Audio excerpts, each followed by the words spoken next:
Kaleshwaram project వలన ప్రజలకు మంచి జరిగిందా, చెడు జరిగిందా, లేదా లక్షల ఎకరాలకు నీళ్లు వచ్చినాయా రాలేదా, దాని వలన మొత్తం తెలంగాణ అభివృద్ధికి అదొక మైలురాయిగా మారిందా లేదా, ఇటువంటి విషయాల మీద కంటే కూడా ఒక రాజకీయ కక్ష సాధింపులో భాగంగా ఇక్కడ అవినీతి జరిగింది, లేకపోతే ఇంకోటి జరిగింది అని చెప్పేసి ఇష్టం వచ్చినట్టు మాట్లాడుతున్నారు.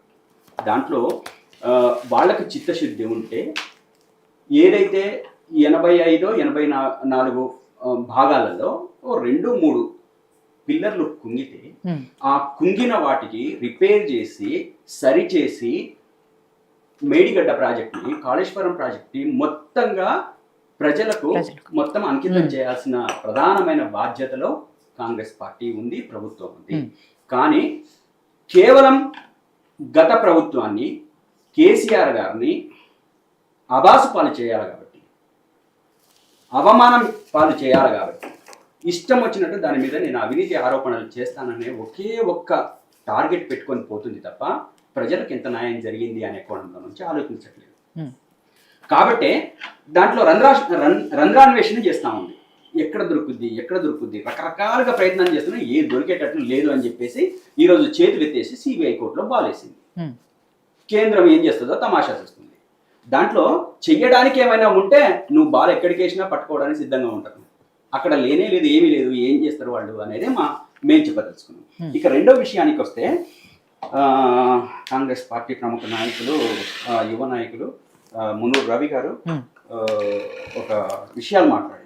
అహంకారం అని, అంచనాలు ఎన్ని పెంచిండ్రు అని చెప్పేసి, వాళ్ళ ప్రభుత్వాన్ని చూస్తే మేము గడగడలాడిపోతున్నాం, భయపడుతున్నాం అని చెప్పేసి మాట్లాడారు. దీంట్లో ముఖ్యంగా మనం ప్రధానంగా వేరే విషయాలకు పోకుండా అంచనా వ్యయం ఎంత పెరిగింది మనం మాట్లాడుకుందాం. అంచనా వ్యయము మనకు కాళేశ్వరం ప్రాజెక్టు డిపిఆర్ 80,190 కోట్ల రూపాయలు డిపిఆర్ సమర్పించింది. దీనికి తుది ఖర్చు అయింది ఎంతంటే 94,000 కోట్ల రూపాయలు ఖర్చు అయింది. అంటే సుమారు 14,000 కోట్ల రూపాయలు పెరిగింది. ఓకే, ఇది సరే. వాళ్ళ ఆరోపణ 1,00,000 కోట్ల రూపాయలు, తర్వాత సంగతి అది తర్వాత మాట్లాడుకుందాం. ఇక్కడ సుమారు వీళ్ళు అంతకుముందే నాగార్జున సాగరు, శ్రీరామ్ సాగరు, జూరాల, పులిచింతల, సింగూరు, ఎల్లంపల్లి, దేవాదుల వీళ్ళ టైంలో కట్టిండ్రు. వీళ్ళ టైంలో కడితే వీళ్ళు అంచనా వ్యయం ఎట్టెట్లా పెరిగిందో చూడండి ఒక్కొక్కసారి. నాగార్జున సాగరు 1954లో అంచనా వ్యయం, తొలి అంచనా వ్యయం 122 కోట్లు. మొదటి సవరణ 163.54 కోట్లు.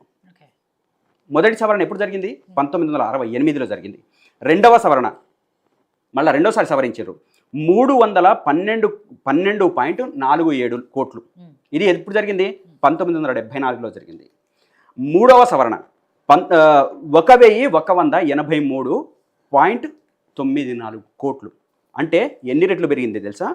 9.7 రెట్లు పెరిగింది అంచనా వ్యయం. అరగంట పెరిగిన అంచనాల మీదే మాట్లాడండి. వినండి మేడం, ప్రతి దానికి ప్రతి ప్రాజెక్టు కట్టిన తర్వాత ప్రతి ప్రాజెక్టు దెబ్బతిన్నది. ఈ ఒక్క కాళేశ్వరం ప్రాజెక్టే కాదు, మీరు చరిత్ర ఒక్కసారి నీళ్లు ప్రాజెక్టులు వీటి చరిత్ర తీసుకుంటే రిపేర్స్ సాధారణంగా ఒక పెద్ద పని జరిగినప్పుడు కానీ చిన్న పని జరిగినప్పుడు కానీ సాధారణంగా జరుగుతాయి.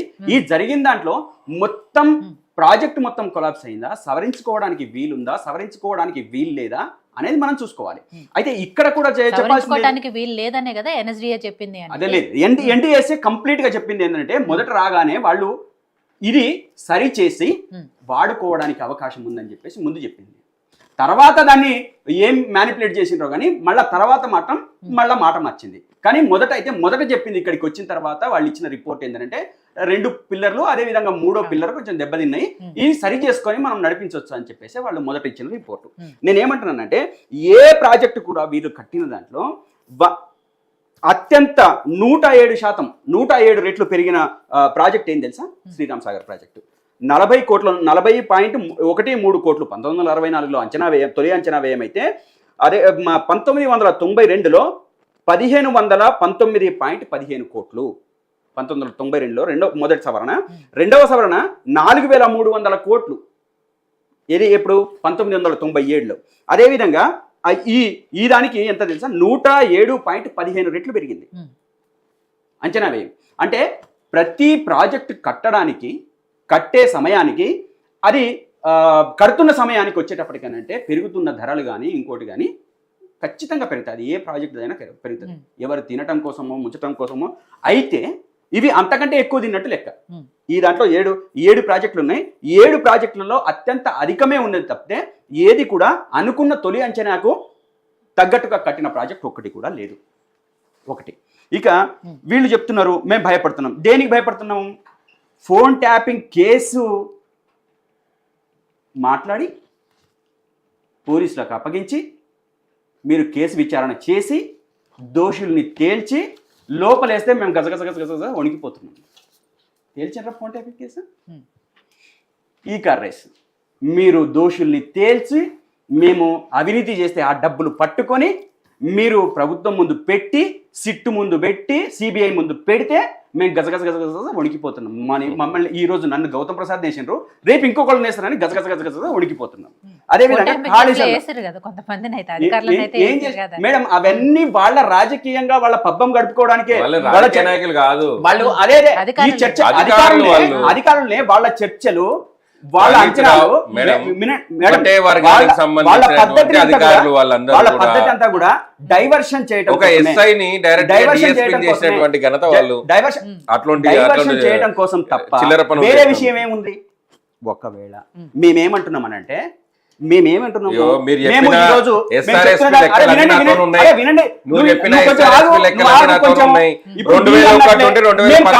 కట్టలేదండి. స్టేజ్ 1 మేము కాళేశ్వరం కట్టలేదు. మొత్తం 1,00,00,000 కోట్ల రూపాయలు మేము తినేసినాం. వినండి, మేము 1,00,00,000 కోట్ల రూపాయలు తినేసినామండి. మేము కాళేశ్వరం కట్టలేదు, మేము కూలేశ్వరంగా కట్టినాం. ఒప్పుకోండి, అదే చెప్తున్నాం.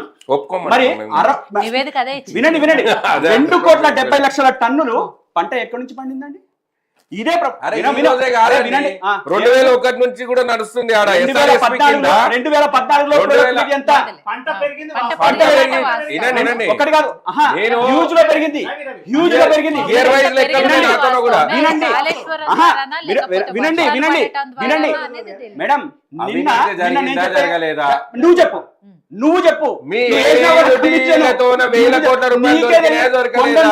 పట్టిన చందం కవితారావు, డాటర్ ఆఫ్ కల్వకుంట్ల చంద్రశేఖర్ రావు కవితను వాళ్ళు అసలు కన్సిడర్ చేయకుండా అరే ఆడబిడ్డ అండి మేడం, మీరు ఈ జాతికి ఆడబిడ్డ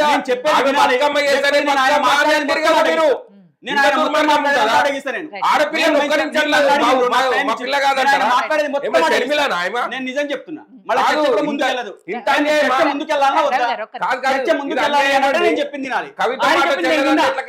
ఆగమన్నారు కదా మీరు, ఆగిన నేను చర్చ ముందుకు నేను టర్న్ వచ్చినప్పుడు ఏమైనా మాట్లాడుకో, నేను మాట్లాడు.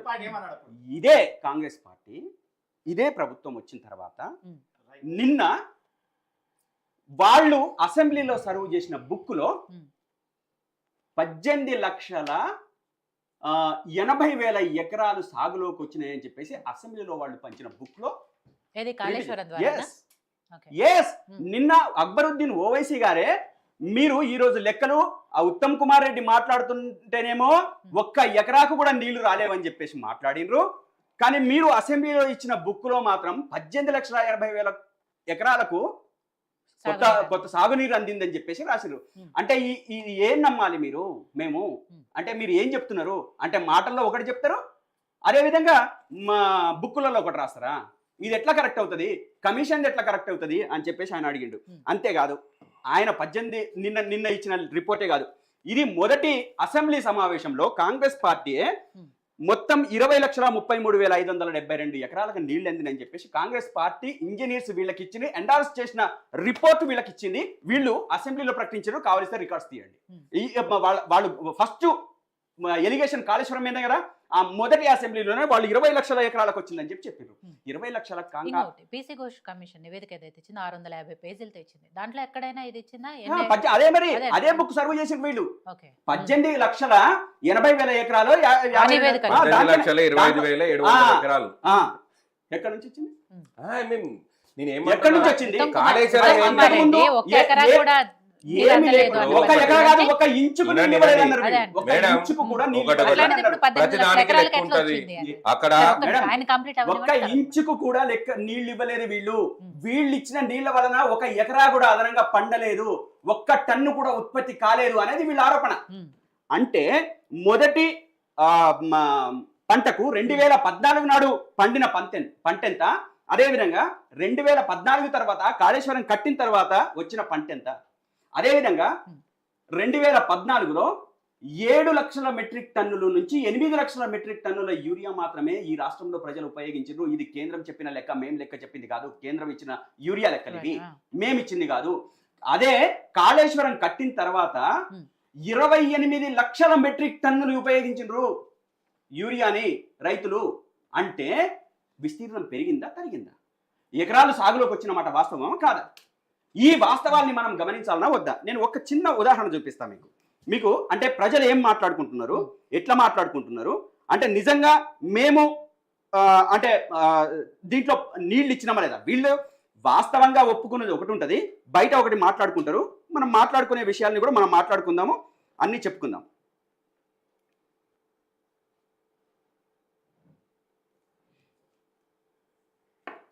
క్లియర్గా ఉంది. ఎస్ఆర్ఎస్బి ద్వారా 2001 నుండి 2014 వరకు స్టేజ్ 1కు 9.69 లాక్స్ ఎకర్స్ అప్పుడు సాగు వచ్చేది. ఎస్ఆర్ఎస్పి 2 నుండి 4.40 లాక్స్ ఎకర్స్ వచ్చేది. ఎస్ఆర్ఎస్పి ఫ్లడ్ కెనాల్ నుండి 2.20 లాక్స్ వచ్చేది. దీన్ని రీఇంజనీరింగ్ చేసిన తర్వాత దీంట్లో ఒక 30 పెరిగింది, 2.52 లాక్స్ వచ్చింది. 2 లాక్స్ అయితే పెరిగినప్పుడు దానికి వచ్చింది. అయితే నిజాం సాగర్ ఈ దీంట్లో మంజీరా అండ్ గోదావరి ఇది కలిసినప్పుడు మళ్ళీ ఒక 2.